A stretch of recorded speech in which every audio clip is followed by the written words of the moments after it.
is Erikka and I'm a recent BYU graduate in psychology, and I'm Mormon and I'm a lesbian. I didn't really realize I was gay until I came to BYU when I was in college, and I think a big part of that was because in church in my young women's classes, we did not talk about gay people at all. Homosexuality wasn't even mentioned as a sin really, and it was just passed over. Whenever we talked about chastity, it was just don't do things with boys, and then we moved on. And in the church, everything is so embodied by having a family, and so it's find someone of the opposite sex, go to the temple and get married and have kids. And so for me, like, homosexuality just did not enter my mind at all. And so it wasn't until I started dating that I really started to realize that I was not that into guys. And, you know, I felt like, oh, most girls like kissing their boyfriends and don't die a little on the inside every time they have to kiss them.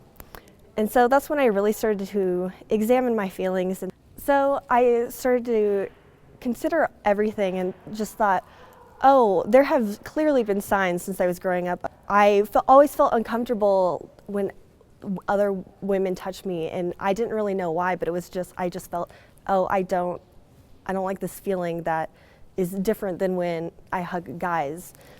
And I just thought that I knew after the fact I was able to realize, oh, those were crushes I had, but I just thought that I wanted to be closer to them, and I didn't really understand what those feelings were. And so after I started to realize that I was gay, I went to a really dark place, and there were days where I did not get out of bed, and I just wanted to die, and like I started cutting, and things got really intense, and my grades really started to suffer because of it, because I didn't get out of bed because I was so depressed, and then I had so much anxiety about other people feeling that they knew before me, and some of them did, and I was just scared of what they might be thinking about me and if they were judging me. And so I really felt like I had no one to talk to. And so I stopped taking the sacrament because I just felt I'm not worthy. God clearly doesn't love me because he does not love gay people. And I ended up talking to my bishop at the time about it, and my bishop at the time went against what the church's position is on things, because he said to me, even though I had done absolutely nothing and had not acted upon my feelings, he said, you are not worthy to take the sacrament. You cannot have a temple recommend, and you should just not talk about this anymore. And so after that, things just got really bad for me, and I just felt that I needed to just kill myself, because I felt that the heartbreak of me dying would be less than the heartbreak my parents would experience if I came out to them. And luckily, I started to pray more, and I started to read my scriptures more, and I got a lot of comfort from the Spirit because of that. And then one day I just went online, and I went to message boards and blogs and on Twitter and just tried to find all of my resources out there. And I was really surprised to realize that I wasn't alone. And I was lucky enough to find a lot of good people, both Mormon and not Mormon, and gay and straight and everything in between. And I just found a lot of people that were supportive and willing to listen, and I was able to listen to their stories and realize, wow, I actually don't have it that bad, and it could be worse. There's always someone that is worse off than you.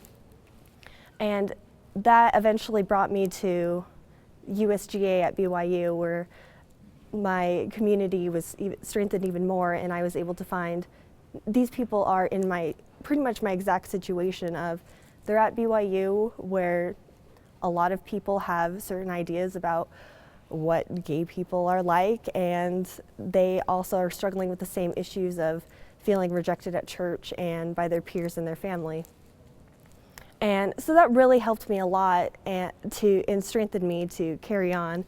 And I'm also lucky enough to have parents that when I came out to them, even though there was a lot of heartache and tears, and it's still a struggle and it's still awkward to this day, they are willing to talk about it, and they accept that I am struggling with these feelings and it is valid and it is not just a choice, and they're willing to try and learn more information, so that I'm really lucky in that aspect. You really just need to find other people to talk to, even if they're not in their exact same situation. For me, my friends have been the greatest blessing, and I did realize that it does get better, and I know that it's not easy from here on out, and it's probably going to get worse in some aspects, but I do have faith and I do have hope that things will get better. And I'm still struggling with the whole aspect of religion and my feelings and what the world says and what I believe. I do really believe that no matter which path you choose, you can find your own kind of happiness, and I believe that no matter what I do in the future, the gospel of Jesus Christ is really a big part of my life, and it always will be, and it does get better.